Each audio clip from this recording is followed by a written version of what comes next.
नमस्कार, आप देख रहे हैं जी न्यूज। आपके साथ हूं मैं रुबिका लियाकत। जी न्यूज पर सुबह 6 बजे से लगातार आरुषि मर्डर केस पर ये कवरेज, सबसे बड़ी कवरेज जारी है। लगातार अलग अलग पैनल में मेहमान हमें बता रहे हैं इस डिटेल में इसकी बारीकियां, इस केस के बारे में, इसके पहलू के बारे में। तो करीब 5.5 साल के बाद इस सवाल का जवाब मिल गया है कि आरुषि को किसने मारा। 14 साल की मासूम बच्ची आरुषि को किसी और ने नहीं बल्कि उसी के मां बाप ने मार दिया। गाजियाबाद की विशेष सीबीआई अदालत ने आज फैसला सुनाया कि राजेश और नुपुर तलवार ही आरुषि यानी अपनी बेटी के हत्यारे हैं। बात होगी इस पर, लेकिन उससे पहले ये रिपोर्ट।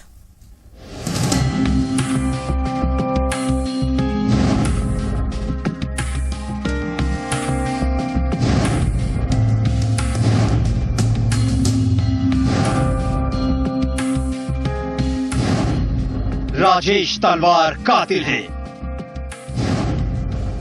नुपुर तलवार कातिल हैं। जी हां, आरुषि के माता पिता ने ही कत्ल किया अपनी बेटी आरुषि का। 5.5 साल तक जो सवाल पूरे देश के दिमाग में कौंधता रहा, उसका जवाब मिल गया है। गाजियाबाद की विशेष सीबीआई अदालत ने आरुषि मर्डर केस में फैसला सुना दिया है।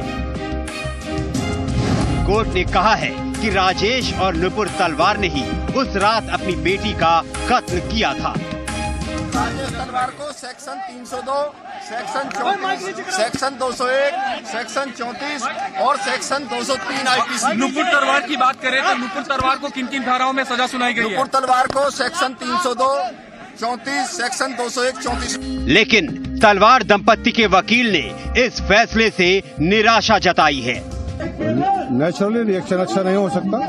It was not expected. Sir, ये किस तरह का ऑर्डर है आपके हिसाब से? मेरी नजर में बिल्कुल गैरकानूनी आदेश है। कोर्ट ने तलवार दंपत्ति के खिलाफ फैसला तो सुना दिया, लेकिन अभी इनकी सजा का ऐलान नहीं हुआ है। राजेश और नुपुर तलवार को सजा कोर्ट मंगलवार को सुनाएगी। अब आगे इन लोगों को डासना जेल भेजा जा रहा है और सजा पर सुनने के लिए जज साहब ने कल के लिए कहा है। सेंटेंस पर कोर्ट ने कल के लिए कहा सुनने के लिए, लेकिन उनकी तरफ से कहा गया था कि आज ही सुन लिया जाए सेंटेंस पर, लेकिन वो कल के लिए रख दिया। जैसा कि नरेश यादव जो वकील साहब अंदर मौजूद थे, उन्होंने कहा कि बिल्कुल इमोशनल हो गए थे। राजेश तलवार और नुपुर तलवार रोने लगे थे अदालत में, और उसके बाद सजा पर सुनवाई जो है कल होगी। कल अदालत उस पर सजा सुना सकता है। आज उनको दोषी करार दे दिया है। ये फैसला आरुषि की हत्या के 5.5 साल बाद आया है। जाहिर है फैसले को लेकर पूरे देश में उत्सुकता थी, लेकिन देश को अब मंगलवार का इंतजार है ये जानने के लिए कि तलवार दंपति को अपने किए की क्या सजा मिलती है। अनुराग चड्ढा, प्रशांत देव और पवन नारा के साथ महेश गुप्ता, जी मीडिया, गाजियाबाद। व्हाट नेक्स्ट, ये तो बड़ा सवाल है। आगे क्या होगा, क्वांटम ऑफ पनिशमेंट क्या होगा, इस पर भी चर्चा होनी चाहिए। लेकिन फिलहाल सबसे बड़ा जो सवाल उठ खड़ा हुआ है वो यही है कि क्या वाकई माँ बाप अपनी बेटी को ऑनर के खातिर खत्म कर सकते हैं? कोर्ट ने माना इसे, और अब जो चीजें निकलकर सामने आ रही है उसमें ये कहना गलत नहीं होगा कि ये देश की सबसे बड़ी ऑनर किलिंग है जो आपके सामने है। 2 तस्वीरें टेलीविजन स्क्रीन पर आप देख रहे हैं। 2008 में ये मर्डर हुआ। 5 साल 6 महीने के बाद आज फैसला आता है और अदालत ये कहती है कि कोई और नहीं, आरुषि के कातिल उसी के माँ बाप है। अंदाजा लगाइए, जब बेटी का कत्ल किया तब चेहरे पर किसी तरह की कोई बनावट नहीं थी, कोई शिकन तक नजर नहीं आ रही थी, और ये चालू रहा, ये चलता रहा 5 साल 6 महीने तक। आज कोर्ट में आंसू जरूर बहे, लेकिन ये आंसू बेटी की मौत की वजह से, कत्ल की वजह से थे या खुद की पनिशमेंट की वजह से। खास मेहमान हमारे साथ बने हुए हैं, लेकिन उससे पहले ये रिपोर्ट आपको दिखा दूं, फिर खास मेहमानों से भी आपका तारुफ करवाऊंगी। देखिए, लंच के बाद करीब 2 बजे जब गाजियाबाद की विशेष सीबीआई अदालत बैठी तो कोर्ट में बहुत ज्यादा लोग नहीं थे। जज के अलावा तलवार दंपति, उनके वकील और कोर्ट के कुछ कर्मचारी, यानी कुल मिलाकर 15-16 लोग। दोपहर 11 बजे जज ने कहा कि फैसला 12 बजे सुनाया जाएगा। दोपहर 12 बजे जज ने कहा कि फैसला 2 बजे सुनाया जाएगा और दोपहर 2 बजे जज ने फैसले के लिए 3 बजे का वक्त मुकर्रर किया। लंच के दौरान तलवार दंपति कोर्ट के पास ही होटल मेला प्लाजा में ठहरे हुए थे। कोर्ट तक पहुंचने के लिए उन्हें भारी मशक्कत करनी पड़ी। दोपहर के 3 बजे जैसे ही विशेष अदालत के जज एस लाल कोर्ट में पहुंचे, उन्होंने पूछा कि मुल्जिम कहां है। ठीक 3:25 पर जज ने फैसला सुना दिया। जज एस लाल ने कहा कि नुपुर तलवार धारा 302, 201 और 34 के तहत दोषी है।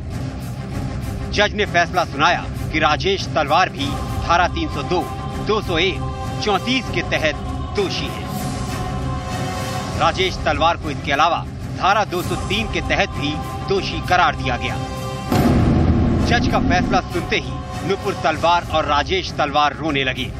Now we are a professional working family and what do we have on our side? We have only the truth on our side and the facts and the evidence as we knew them. तलवार के घर वाले भी जज का फैसला सुनकर रो पड़े। तलवार दंपति को जिस धारा 302 के तहत दोषी करार दिया गया है, उसका मतलब होता है हत्या का अपराधी होना, यानी इन्हें फांसी भी हो सकती है। इसके अलावा धारा 201 के तहत दोनों को सबूत मिटाने का दोषी पाया गया है। धारा 34 के तहत दोषी होने का मतलब है वारदात में एक से ज्यादा लोग शामिल थे। राजेश तलवार पर अलग से धारा 203 का भी दोष लगाया गया है, जिसका मतलब है गलत एफआईआर दर्ज कराने का अपराध करना। फैसले के साथ ही तलवार दंपति को हिरासत में ले लिया गया। अब सबको सजा के ऐलान का इंतजार है। अनुराग चड्ढा, प्रशांत देव और पवन नारा के साथ महेश गुप्ता, जी मीडिया, गाजियाबाद। तो तलवार कपल यानी तलवार दंपति कहता है कि आगे ये जो लड़ाई है वो जारी रहेगी, लेकिन बड़े सवाल जो इस पूरे के पूरे केस ने छोड़ दिए हैं, उन्हीं सवालों का जवाब तलाशने के लिए खास मेहमानों का पैनल हमारे साथ यहां पर मौजूद है। जल्दी से उनका तारुफ मैं करवा देती हूँ। उषा ठाकुर सोशल एक्टिविस्ट है, हमारे साथ बनी हुई है स्टूडियो में। हमारे साथ जस्टिस रत्नाकर दास है, फॉर्मर, वो भी हमारे साथ बने हुए हैं। और मोनिका अरोड़ा एडवोकेट है, सुप्रीम कोर्ट की, हमारे साथ बनी हुई है। लेकिन सबसे पहले उषा जी आप ही का रुख करूंगी।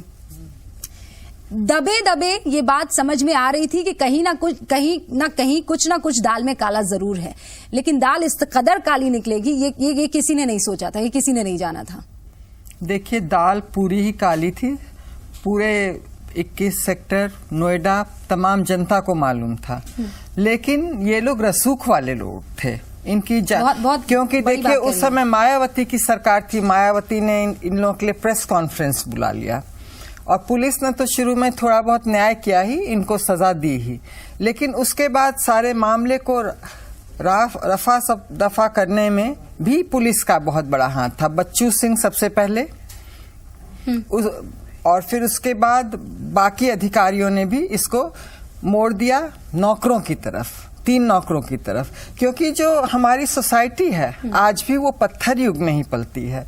सर्वाइवल ऑफ द फिटेस्ट की थ्योरी हमारी सोसाइटी पर आज बिल्कुल अच्छी तरह लागू होती है कि जो बलशाली है वो कमजोर को मार के खा जाएगा।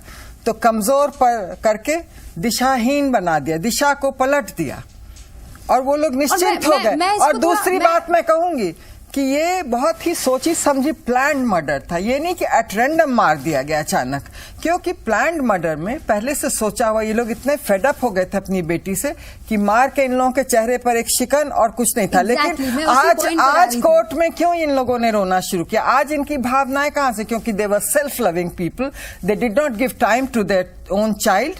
और एक नौकर पर, लड़की को भला नौकर पर छोड़ा जाएगा? हाँ, लड़की को उसमें छोड़ देते थे और उसके बाद लड़की की सुरक्षा के लिए रात में उसके रूम के बाहर ताला लगा देते थे। तो विश्वास और अधिकार दोनों ही समाप्त हो चुका था एक परिवार के बीच में। और ये वो बेटी थी जो 8 साल बाद पैदा हुई थी, मन्नतों के बाद पैदा हुई थी, ट्यूब बेबी थी जो कि। तो ये तो जाहिर है, जग जाहिर है कि दीज पीपल हैव मर्डर्ड। वैसे भी लड़कियों की क्या औकात है इस देश में? लड़कियां अपने माँ के पेट में मार दी जाती हैं, जन्मने के बाद मार दी जाती हैं, सड़कों पर मार दी जाती हैं, दुष्कर्म करने पर मार दी जाती हैं। और इसीलिए तो लड़कियों का तो यही है, इसीलिए 5.5 साल लगा है। इसीलिए तो कह रहे हैं ना कि ये इस देश की सबसे बड़ी ऑनर किलिंग की वारदात है जो सामने आ रही है। पढ़े लिखे माँ बाप, रसूख वाले माँ बाप, लेकिन अपने झूठी शान, इज्जत के लिए और बेटी का इस तरीके से कत्ल किया जाता है। और चेहरे पर, माथे पर एक शिकन तक यहां पर नहीं। जस्टिस रत्नाकर, आप हमारे साथ बने हुए हैं, आपने बहुत सारे केसेस डील किए होंगे, लेकिन ये केस जहां पर माँ बाप अपनी बच्ची को खत्म कर देते हैं, उसे दबाने की, छुपाने की, सबूतों को नष्ट करने की पूरी कोशिश, पुरजोर कोशिश 5 साल 6 महीने तक चलती है। ये तो it is a planned murder, it was a planned murder, क्योंकि it was honour killing, it was a honour killing. ये जो इंसिडेंट हुआ अपने घर में हुआ, 4 पर्सन, 4 आदमी। इन्वेस्टिगेशन पर आ जाती हूँ मैं, इन्वेस्टिगेशन पर 5 साल 6 महीने लगते अगर इन्वेस्टिगेशन एकदम प्रॉपर दिशा में चली होती। ये तो मैं तो पहले ये एक्यूज करूंगा, ये पुलिस क्यों क्लोजर रिपोर्ट दिया? सीबीआई क्यों क्लोजर रिपोर्ट दिया? क्या वजह? क्योंकि हर केस में तो डायरेक्ट एविडेंस होता नहीं, सर्कमस्टेंशियल एविडेंस होता है। सर, आप बहुत बारीकी से चीजों को देखते, हाँ, इतना सर्कमस्टेंशियल एविडेंस था, फिर भी क्यों सीबीआई क्लोजर रिपोर्ट दिया? आपको क्या वजह लगती है? There must be some influence, कहीं दबाव था सीबीआई का ऊपर। ये मेरा पर्सनल पूरा दबाव था किसी, ये सीबीआई का ऊपर कहीं पुलिस अधिकारी ने शुरुआत की इस मामले को खत्म करने की। क्योंकि ज्यादातर केस सर्कमस्टेंशियल एविडेंस जो क्राइम करते हैं, इसी टाइप का क्राइम, ये लोगों के सामने करते हैं। हाँ, मतलब बहुत ऐसे केसेस होते हैं पैथोलॉजिस्ट जो लेडी थी उसने सारे कुछ सबूत मिटाए, जिसको हटाया गया, सस्पेंड किया गया। चाचा फोन करके डॉक्टर को ये कहते हैं कि देखिए पोस्टमार्टम रिपोर्ट में ये ना खुलासा हो जाए कि बच्ची के साथ क्या क्या हुआ है। मोनिका, आपको लाना चाहूंगा। और एक बात बताता हूँ, जब क्लोजर रिपोर्ट दिया गया, देखिए जुडिशियरी में people should respect judiciary. This is not the only case, बहुत सारी केस है।